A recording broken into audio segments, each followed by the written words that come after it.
ಮಂಗಳೂರಿನ ಕಂಕನಾಡಿಯ father Muller college of nursing ಮತ್ತು ಮೆಡಿಕಲ್ ಕಾಲೇಜಿನ ಮಕ್ಕಳ ವಿಭಾಗದ ವತಿಯಿಂದ ಸ್ತನ್ಯಪಾನ ಸಪ್ತಾಹ 2025 ಎನ್ನುವ ಕಾರ್ಯಕ್ರಮವು ಆಸ್ಪತ್ರೆಯ ಡೆಸಿನಿಯಲ್ ಸಭಾಂಗಣದಲ್ಲಿ ನಡೆಯಿತು.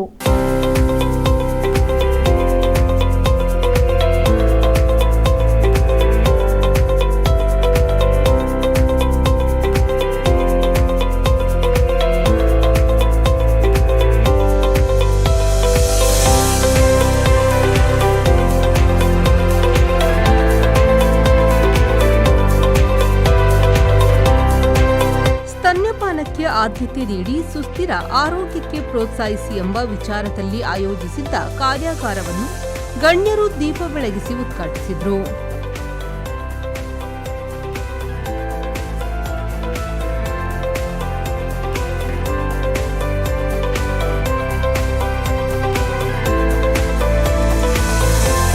ಕಾರ್ಯಕ್ರಮದಲ್ಲಿ ಮುಖ್ಯ ಅತಿಥಿಗಳಾಗಿ ಮಹಿಳಾ ವೈದ್ಯಕೀಯ ಅಧಿಕಾರಿ, ಸರ್ಕಾರಿ ಸಮುದಾಯ ವೈದ್ಯಕೀಯ ವಿಭಾಗದ ಮುಖ್ಯಸ್ಥರಾದ ಡಾಕ್ಟರ್ ಶಕುಂತಲಾ ಎಂ ಮುಗದೂರು ಅವರು ಪಾಲ್ಗೊಂಡು ಮಾತನಾಡಿ, ಮಗು ಜನಿಸಿದ 1 ಗಂಟೆಯೊಳಗಾಗಿ ಎದೆಹಾಲು ಉಣಿಸಿದ್ದಲ್ಲಿ ಶಿಶು ಮರಣದ ಪ್ರಮಾಣವನ್ನು 20% ತಗ್ಗಿಸಬಹುದು. ಎದೆಹಾಲಿನಲ್ಲಿ ಮಗುವಿನ ಬೆಳವಣಿಗೆಗೆ ಬೇಕಾದ ಪೌಷ್ಟಿಕತೆ, ಖನಿಜಾಂಶ ಮತ್ತು ಹೇರಳವಾದ ನೀರಿನ ಅಂಶಗಳು ಅಡಕವಾಗಿದೆ. ಮಗುವಿಗೆ ಇದು ಮೊದಲ ಲಸಿಕೆಯಾಗಲಿದೆ ಎಂದು ಹೇಳಿದರು. Protecting, promoting and the sustainable supporting system of the breastfeeding for breastfeeding. So usually this has been cultivated because as India is a tropical country, we know that breastfeeding, many false beliefs are there, so they won't breastfeed the cholesterol, especially the cholesterol. Afterwards sometimes second, third day they will feed, but cholesterol they won't feed. And then to reduce the infection, especially, we have cultivated this breastfeeding exclusive. We are actually says prioritize the breastfeeding. We are not prioritizing, especially in our India. We are exclusively breastfeeding for 6 months. So that is mandatory. We have done it almost. So because of this, I think neonatal deaths have reduced to 2 digits now, almost. So they want to bring it for 1 digit, I think. So digits and all, and the statistics, pediatricians will be knowing better than me. ಸಂಸ್ಥೆಯ ನಿರ್ದೇಶಕರಾದ reverend father ಫೌಸ್ಟಿನ್ Lucas Lobo ಅವರು ಕಾರ್ಯಕ್ರಮದ ಅಧ್ಯಕ್ಷತೆ ವಹಿಸಿ ಮಾತನಾಡಿ, ತಾಯಿಯ ಎದೆಹಾಲಿನಷ್ಟು ಪೋಷಕಾಂಶ ಭರಿತ ಆಹಾರ ಭೂಮಿಯ ಮೇಲೆ ಬೇರೆ ಇಲ್ಲ. ಇದನ್ನು ಕೃತಕವಾಗಿ ಸೃಷ್ಟಿಸಲು ಸಾಧ್ಯವಿಲ್ಲ. ಮಗುವಿಗೆ ನೀಡುವ ಚುಚ್ಚುಮದ್ದಿಗಿಂತ ಇದು ಹೆಚ್ಚು ಶಕ್ತಿಶಾಲಿ ಎಂದರು. Very difficult situation, but she bears for the child. And therefore, every one of us, men and women, must be most grateful to our mothers. We said breastfeeding has several reasons. One may be nutrition.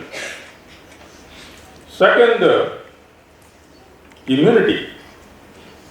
I think it has best cure for all the sicknesses. It is remedial, also it prevents. It makes the body strong to resist all the sicknesses. Also, breastfeeding shows the kind of bond that the child has with the mother and the mother has with the child. That symbiosis. Mother and child, in mind, they are one. They are not two. You see the child, even if it grows, unless you wean out the child continues to understand that I and the mother are the same.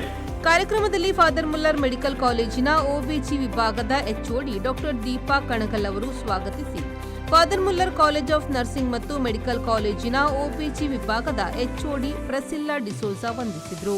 ಈ ವೇಳೆ father Muller medical ಕಾಲೇಜಿನ dean doctor Antony Silvan D'Souza, father Muller college of nursing ಮತ್ತು father Muller school of ನರ್ಸಿಂಗ್ನ ಪ್ರಾಂಶುಪಾಲರಾದ sister Dhanya Devasya ಸೇರಿದಂತೆ ಮೊದಲಾದವರು ಉಪಸ್ಥಿತರಿದ್ದರು.